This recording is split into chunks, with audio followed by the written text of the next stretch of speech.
اس وقت اگر ہم GIT کو پیٹیں گے تو اسے نکلنا کچھ نہیں ہے سوائے اس کے کہ یہ میڈیا پہ تماشا بنائیں. کوئی چیز نہیں نکلنی ہے. اب مصیبت یہ ان چولوں کو پتہ نہیں ہے میں کیا کروں اس کا, مطلب میرے کو کوئی علاج نہیں ہے نا اس کا. تو اگر آپ کہیں کہ ہم بھی ان کی طرح وہ بے وقوفی کی اور فضول باتیں کرنا شروع کر دیں, میں یہ بات بار بار اٹھا چکا ہوں کہ بھائی علی زیدی صاحب کو اگر دہشت گردی کے خلاف ہی بات کرنی ہے تو پھر جب ذکر کرتے ہیں باقی GITs کا تو ان کو بلدیہ فیکٹری کی GIT پر بھی بات کرنی چاہیے. میں تو یہ سمجھتا ہوں کہ یہ باتیں ہی فضول ہیں GITs پر, اس لیے کہ وہ مقدمات عدالتوں میں, جس کے پاس کوئی شہادت ہے ایویڈنس ہے عدالت میں چلا جائے اور جا کر وہ بیان دے دے. وہ بلوچ نہیں ہے ویسے, شیخ حبیب جان ہے. جی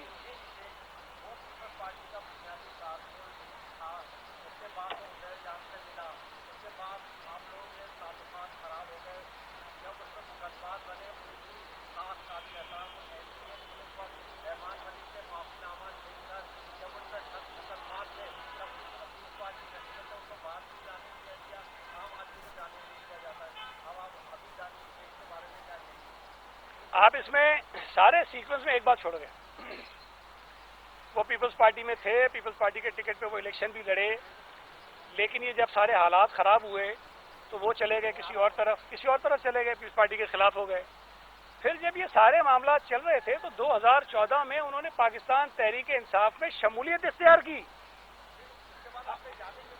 نہیں جانے ہم نے نہیں دیا میرے بھائی, وہ کل بتا رہے تھے کہ پتہ نہیں ایران سے ادھر ادھر سے چھپا کے گئے. میں عرض کروں آپ سے جو انہوں نے کہا مجھے تو نہیں پتا کیسے گئے, لیکن سوال یہ پیدا ہوتا ہے کہ آج PTI حبیب جان کے بیانات کو بنیاد بنا کر پیپلز پارٹی پر تنقید کرتی ہے.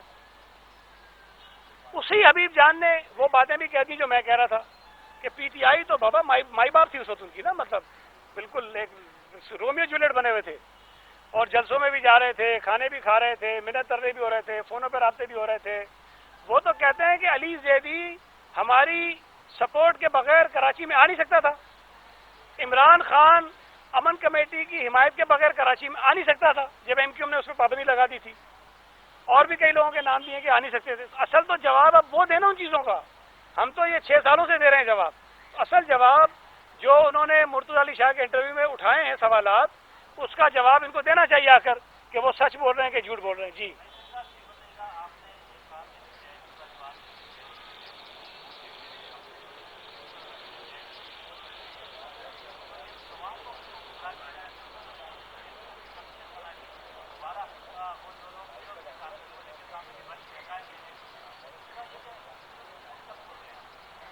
دیکھیں, پہلی بات یہ ہے کہ میں نے آپ سے عرض کیا کہ یہ سارے کیسز عدالتوں میں چل رہے ہیں, چالان ہو چکے ہیں بہت سارے کیسز. اب جو مقدمات عدالتوں میں بہت ہی کافی آگے کی سٹیج پر ہوں, اس پر حکومت کوئی اور مداخلت نہیں کر سکتی ہے, وہ فیصلے عدالتوں نے کرنے ہیں.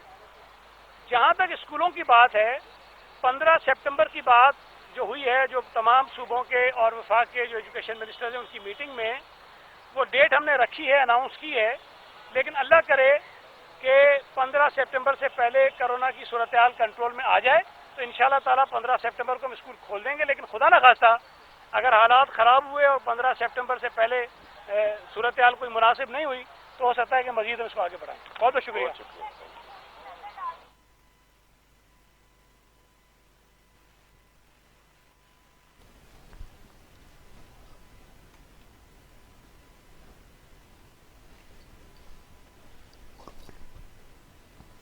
پیپلز پارٹی کے رہنما پریس کانفرنس کر رہے تھے. پریس کانفرنس کرتے ہوئے سعید کنی نے کہا کہ حکومت پیٹرول, چینی اور دیگر اشیاء کی قیمتوں میں اضافے کو واپس لے. حکومت نے 2 سال میں صرف ایک کام کیا, اپوزیشن پر کیس بنانا. حکومت ڈرامے بازیاں کر رہی ہے, عوام سے جھوٹ بولتی ہے. سعید کنی نے کہا کہ حکومت پہلے نالائکی سے بحران پیدا کرتی ہے اور پھر ڈرامے بازی کر کے کریڈٹ لیتی ہے. کراچی کے لوگوں پر لوڈ شیڈنگ کا عذاب نائل حکومت کی وجہ سے آیا ہے.